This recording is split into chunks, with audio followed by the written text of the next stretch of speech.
we move through a new phase in the Hebrew narrative of Genesis 12 to 36.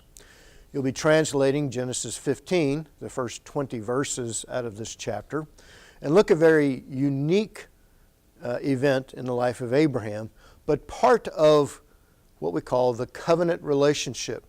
Covenant, of course, is that terminology that describes the relationship between God and humanity, and especially through Abraham.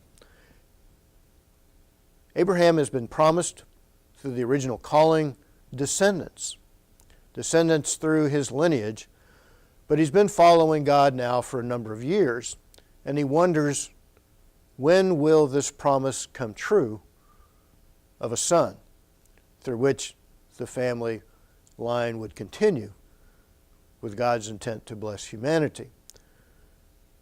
In chapter 15, Abraham is wondering. And in the process of his dealing with God, we have that unique expression in Genesis 15, verse 6, that as God revealed that he would bless Abraham and that he would bring forth descendants, future progeny, a lineage through which kings would come, Abraham believed God. And as the text says, it was accounted to him as righteousness. There's a very special passage, of course, that the writer Paul uses in the New Testament in appealing to the nature of the relationship between God and humanity that began with Abraham. In this unique passage, we also have a world of the Bible evidenced through a special ceremony. In the latter part of this passage that you're translating, we go through a unique narrative where God instructs Abraham to offer sacrifices, to lay them out in a pattern of parallel halves of animals with a bird on each side at the end of this list.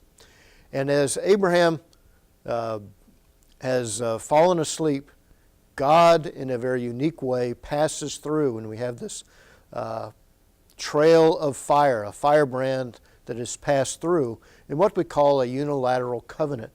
God is covenanting himself. God is obligating himself to bless humanity as he has told Abraham previously in the instructions there in the call of chapter 12. So we'll probe the ancient Near Eastern world of experiences of covenant making. This particular ceremony would be done by two kings entering into a treaty relationship. The two kings would walk arm in arm, hand in hand, through this open passage between the animals that were laid out as a means of obligating themselves to this special covenant relationship.